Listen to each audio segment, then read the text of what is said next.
I'm sure you've heard the news.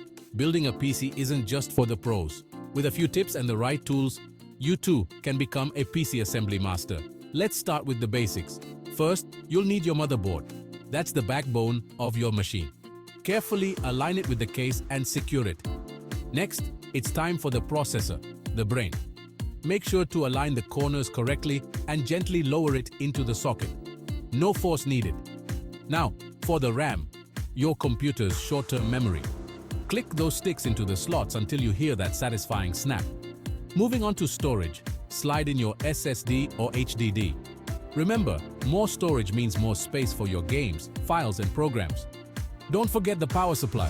Secure it in place and plug in the cables. They only fit one way, so no need to guess. Finally, double-check all connections. Close up the case, and voila!